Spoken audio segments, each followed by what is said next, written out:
بسم اللہ الرحمن الرحیم۔ میں ہوں ڈاکٹر جمیل انور، اور آج ہم تھوڑے سے مختلف موضوع پہ بات کریں گے۔ آج ہم بات کریں گے کہ جو اسلامی انقلاب یا اسلامی تحریک کے لیے جو ہے وہ کن کن اوصاف کی ضرورت ہے۔ جب کوئی تحریک جو ہے وہ بڑے پیمانے پر جو ہے وہ ایک بہت بڑی تبدیلی لانے کا سوچتی ہے، اور اس کے سامنے جو مقصد جو ہے وہ اسلامی انقلاب یا اسلامی نظام نافذ کرنا ہوتا ہے، تو اس کو نافذ کرنے کے لیے یا اس تحریک کے ذریعے کسی انقلاب کو برپا کرنے کے لیے کن اوصاف کا یا کن کریکٹرسٹکس کا ہونا جو ہے وہ بہت ضروری ہے۔ اب اس کو ہم تین جو ہے وہ مختلف سطحوں پہ تقسیم کرتے ہیں کہ ایک تو وہ کریکٹرسٹکس ہیں، وہ اوصاف ہیں جو انسان کے انفرادی طور پہ اس کی ذاتی حیثیت کے لیے اس کے لیے بہت ضروری ہیں۔ اس میں سب سے پہلی چیز یہ ہے کہ جو بھی اس انقلاب کی راہ پہ چلے، وہ اس کو ذاتی طور پہ اسلامی جو نظام ہے یا اسلام کا فہم جو ہے وہ صحیح طریقے سے اس کے ذہن میں موجود ہونا چاہیے۔ وہ اسلام کو پورے دین اور پورے کوڈ آف لائف کے طور پہ سمجھتا ہو۔ تو یہ بنیادی چیز ہے انقلاب کے لیے آگے بڑھنے کے لیے۔ دوسرا یہ ہے کہ اس پہ پختہ اسلام پہ پختہ یقین بھی ہو، اس جو اسلام کو ایز اے دین اس نے قبول کیا ہے، اور اس پہ اس کا بالکل یقین ہو کہ یہ سچا دین ہے اور یہ اللہ اور اس کے رسول کی طرف سے نافذ کرتا، ہدایت کردہ اور جو ہے وہ منتخب کردہ جو ہے وہ دین ہے، جو سب عالموں کے لیے، سب پوری دنیا کے لیے جو ہے وہ اس کے لیے اس کی نجات کا ذریعہ ہے۔ اور پھر تیسری چیز جو بہت ضروری ہے وہ ہے قول اور فعل میں مطابقت۔ جو بات وہ کر رہا ہے، جو بات وہ بول رہا ہے، جو نعرے وہ لگا رہا ہے، اس کا جو ذاتی طور پہ جو عمل ہے اس میں مطابقت ہونی چاہیے۔ حضور صلی اللہ علیہ وسلم جو ہے وہ انقلاب لے کے جو آئے، اور ان کی جو سب سے جو بنیاد تھی وہ ان کا صادق اور امین ہونا تھا۔ تو جو بات کہی جا رہی ہو وہ بات اپنے جو ہے وہ اوپر لاگو بھی کی جا رہی ہو، اور اس کے عمل میں جو ہے وہ اس کا نظر آنا چاہیے، اور انسان جو داعی ہے، جو اس نظام کا علم بردار ہونے کا دعویٰ کرتا ہے، اس کے عمل سے جو ہے وہ اس قول کا پرتو ہونا چاہیے۔ اور پھر چوتھی چیز جو ہے وہ جو جس مقصد کو وہ لے کے اٹھا ہے، جس دین کو وہ جو نافذ کرنا چاہتا ہے، وہ اس کی زندگی کا مقصد بن جائے۔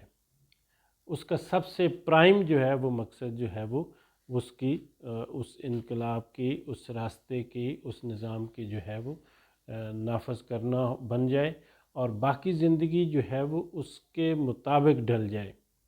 وہ کوئی پارٹ ٹائم کام نہ ہو، وہ فل ٹائم کام ہو، لیکن وہ جس زندگی کے جس شعبے میں جو ہے وہ کام کر رہا ہے،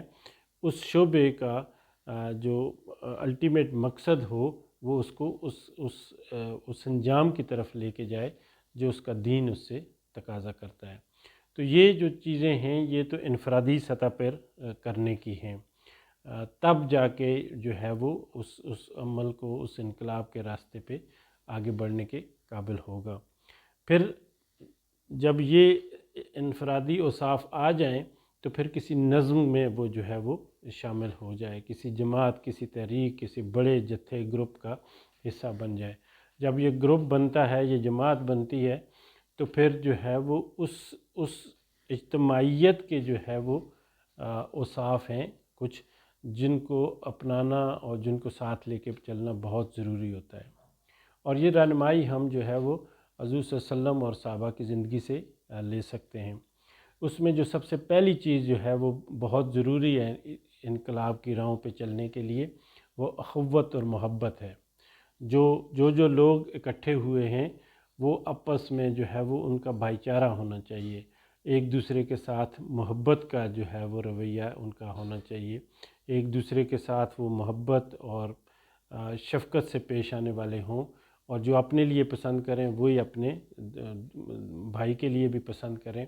تو یہ اخوت اور محبت کے جو ہے وہ جو خاصیت ہے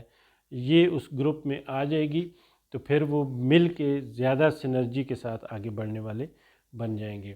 اجتماعی سطح پر دوسری چیز جو ہے بہت ضروری ہے وہ باہمی مشاورت جو ہے، میوچل جو کنسنٹ جو ہے وہ ڈسکشن اور ایک دوسرے سے مشاورت جو ہے وہ بہت ضروری ہے۔ بہت سارے مسائل ہوتے ہیں جس میں رائے مختلف ہو جاتی ہے، یا کسی ایک کا علم جو ہے وہ ناقص ہوتا ہے تو دوسرے کا جو ہے وہ مشورہ جو ہے اس میں کام آ سکتا ہے، اور پھر مل کے جو صحیح جو ہے وہ کلیکٹیو وزڈم جو ہے سامنے آتی ہے، تو اس کی بنیاد پہ جو آگے بڑھا جائے گا تو اس سے یہ ہوگا کہ اختلافات کم ہوں گے، اور جو بھی فیصلہ ہوگا وہ سب کا جو ہے وہ متفقہ فیصلہ ہوگا، اس میں سب کی مشاورت شامل ہوگی، تو اس میں برکت بھی ہوگی اور اس میں اختلافات بھی کم ہوں گے۔ تیسری چیز اجتماعیت کے لیے ضروری ہے کہ نظم اور ضبط ہو، ڈسپلن جو ہے وہ بہت ضروری ہے۔ کسی طور طریقے کے تحت، کسی دائرہ کار کے تحت، کسی نظم و ضبط کے تحت جو ہے وہ اس تحریک کو، اس تنظیم کو، اس گروپ کو، اس جماعت کو جو ہے وہ آگے بڑھنا چاہیے، اور اسی تنظیم میں اس کو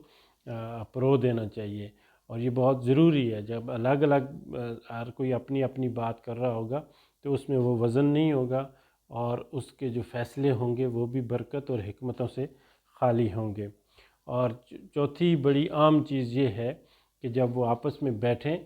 تو ایک دوسرے کو اصلاح کی غرض سے جو ہے وہ تنقید کریں، لیکن اس میں پہلو اصلاح کا پہلو ہو، تنقید برائے تنقید نہ ہو، تنقید برائے اصلاح ہو۔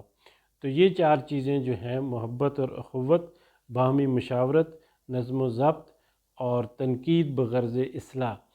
یہ چار چیزیں اجتماعیت میں آ جائیں تو جو ہے وہ آگے بڑھنے کے راستے آسان ہوں گے۔ اب یہ انفرادی اور اجتماعی جب اوصاف آ جائیں تو یہ ضروری نہیں ہے کہ پھر یہ مکمل ہو کے بھی آگے کیسے بڑھا جائے۔ ان کی تکمیل کے لیے ضروری ہے کہ اس جو گروپ بنا ہے اس کا تعلق جو ہے وہ انفرادی طور پہ بھی اور اجتماعی طور پہ بھی اللہ کے ساتھ ہونا چاہیے، اور اس کا اللہ کے ساتھ تعلق بالکل خالص ہونا چاہیے، خالص اللہ ہی کی رضا کے لیے جو ہے وہ یہ کام کر رہے ہوں، اور اللہ ہی کے جو ہے وہ رہنمائی میں یہ کام کر رہے ہوں، کسی ذاتی مفاد جو ہے یا کسی ذاتی عہدے یا کسی ذاتی پوزیشن کے لیے وہ کام نہ کر رہے ہوں۔ دوسری یہ چیز تکمیل کے لیے ضروری ہے کہ یہ سارے جو کام ہیں اس میں فکر آخرت ہو، آخرت کی کامیابی جو ہے وہ ذہن میں ہو، دنیا میں کامیابی نہ بھی ملے تو آخرت میں جو ہے وہ سامنے ہونی چاہیے، تاکہ جو صحیح کام ہوں اللہ تعالیٰ، اور اس پہ یقین بھی ہونا چاہیے کہ اس کا اجر جو ہے وہ اللہ تعالیٰ آخرت میں دے گا، اور وہ آخرت کی کامیابی ہی جو ہے وہ اصل کامیابی ہے۔ اور تیسری چیز یہ ہے کہ سیرت میں جو ہے وہ حسن سیرت کا مظاہرہ کریں، اس کا کردار صاف اور شفاف ہونا چاہیے، اس پہ جو ہے وہ کرپشن یا اس طرح کی کوئی چیزیں نہیں لگنی چاہیے، ہر چیز ٹرانسپیرنٹ ہو، سامنے ہو،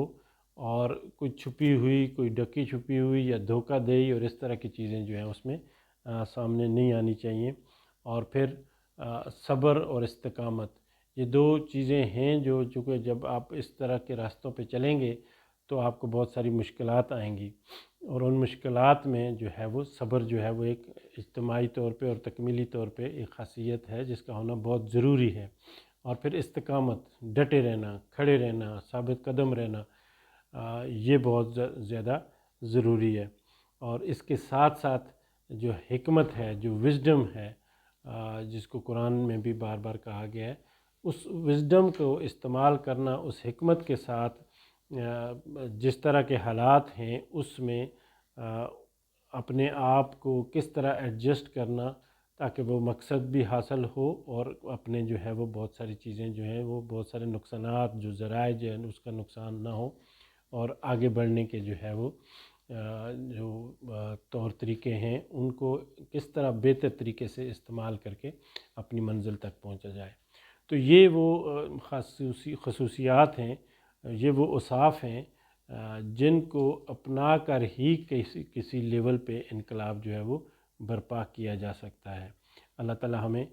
اس کی توفیق عطا فرمائے۔